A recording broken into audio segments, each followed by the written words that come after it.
Peace. This is a meat and potato sorcery production starring myself, the Water Alchemist, and today's topic for the occult family is the destructive capabilities of the Djinn. Many people I notice are getting very curious about the Djinn and working with them.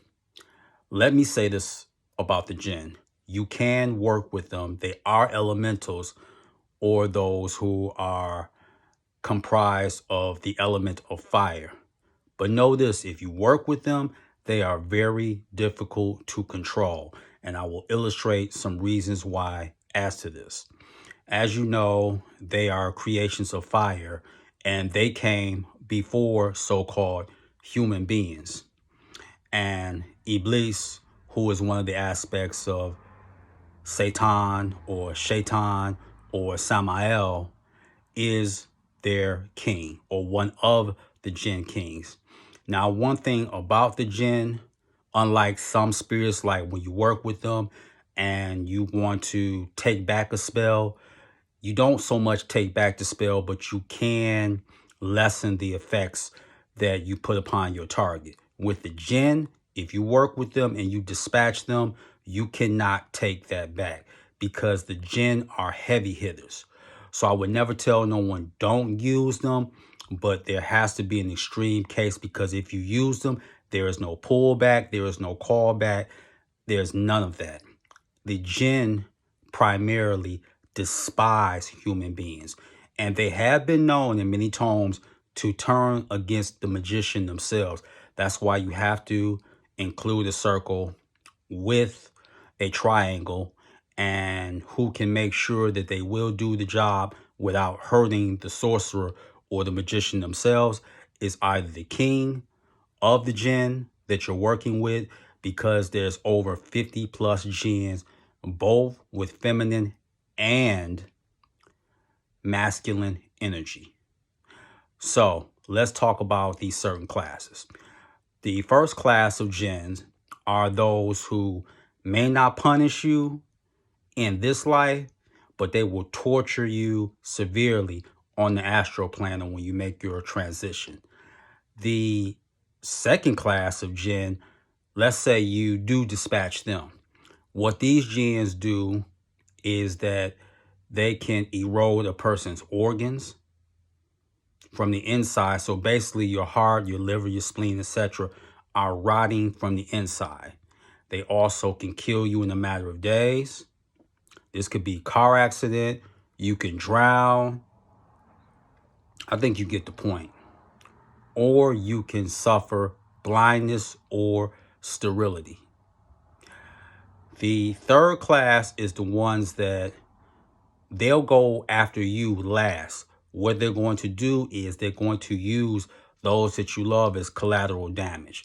So what that means is that they can strangle a child in their sleep.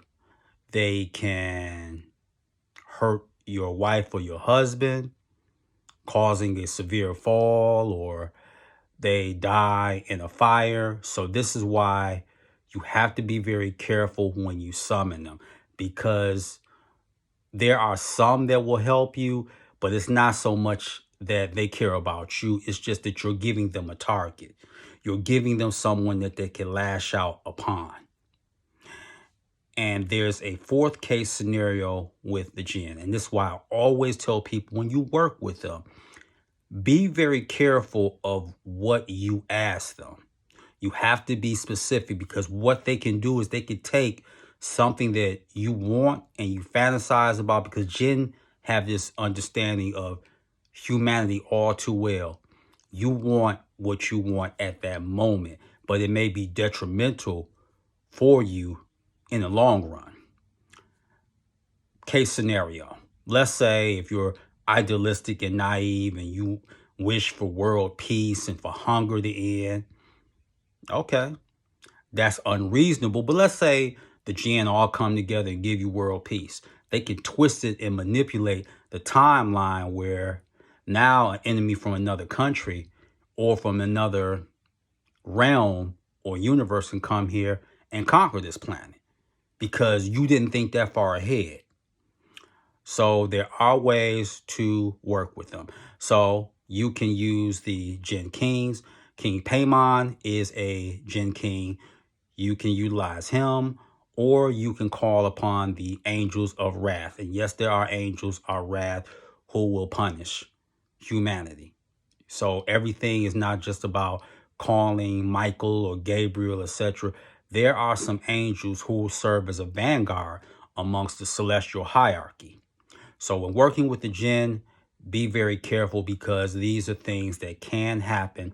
And one way that you can neutralize the Djinn that's spoken of in a Islamic tone is that when you are in this circle with the triangle, you have to show strength to the Djinn, because they abhor weakness. Don't disrespect the Djinn, but you have to show them you are not easily intimidated. So the way to neutralize the Djinn is within that circle. If you have a sword, you have to give one precise cut towards the Djinn in the center. And that's how you can neutralize them. If you try to do multiple cuts, this will have the reverse effect, and you will end up empowering or making the Djinn stronger. So those are the destructive capabilities of the Djinn. So with that, that is your meat and potato sorcery for the day. I am the Water Alchemist. Be water, my friends. Peace.